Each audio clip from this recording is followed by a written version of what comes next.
2 টাকায় 3টি হিসাবে কলা কিনে 3 টাকায় 2টি হিসাবে বিক্রয় করলে শতকরা লাভের হার কত? তোমরা এখানে দেখো আমাদের লাভ তো হচ্ছে, এটা নিশ্চিত। তা আমরা যখন কোনো কিছু লাভ ক্যালকুলেশন বা ক্ষতি ক্যালকুলেশন করব তখন আমাদের কি টাকাটার দরকার হয়। টাকাটা বের যদি আমরা না করতে পারি তাহলে আমরা লাভ ক্ষতি ক্যালকুলেশন করতে পারবো না। তাহলে ফার্স্ট আমরা ওই চিন্তাটা করি কিভাবে টাকাটা বের করা যায়। তাহলে আমরা লিখি, এই দেখো 3টির দাম লিখতে পারি, 3টির দাম হচ্ছে কত টাকা? 2 টাকা। উল্টায় লিখলাম, ঠিক আছে। তাহলে একটির দাম কম, কম হলে ভাগ এত টাকা। আবার এটা কিন্তু ক্রয় মূল্য, এটা হচ্ছে ক্রয় মূল্য। কারণ হচ্ছে আমরা লিখতে পারি 3টির ক্রয় মূল্য 2 টাকা, এভাবে লিখতে পারি, সমস্যা নাই। এখন বলা আছে 2টির দাম আবার 3 টাকা,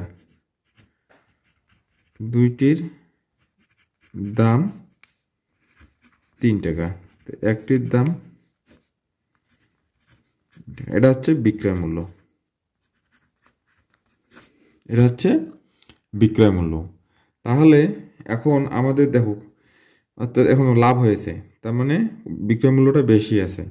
তাহলে আমরা লিখতে পারি লাভ সমান সমান বিক্রয় মূল্য মাইনাস ক্রয় মূল্য, ঠিক আছে। এখানে 6, তাহলে এখানে 3, 3 তিরিকে 9, 2, 3 দুগুণ 6,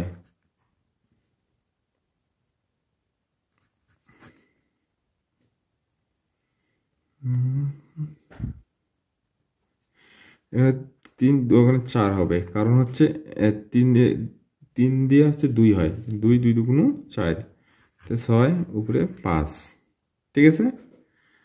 এখন এটা কি আমাদের লাভের টাকা, এটা হচ্ছে আমাদের লাভের টাকা।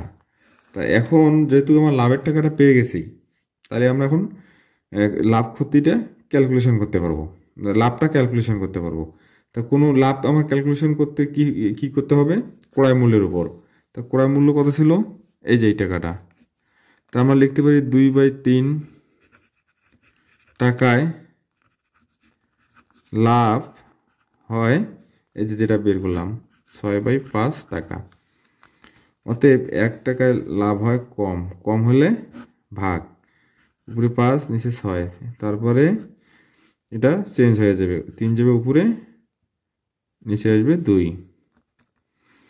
100 টাকায় বেশি হয়, বেশি হলে উপরে গুণ 100, নিচে আছে 6 গুণন 2, 2 দিয়ে এটা করলে হচ্ছে 50, আর 3 দুগুণ 6, 25। এখন এটা ক্যালকুলেশন করলে হয় 125 টাকা, এটা কি লাভ হয়। কিন্তু উত্তর আমাদের কিন্তু দেওয়া ছিল পার্সেন্টেজে, তা লিখতে পারি উত্তর লাভ হয়, যেহেতু পার্সেন্টেজে দেওয়া ছিল 125%, এটা লিখতেই হবে।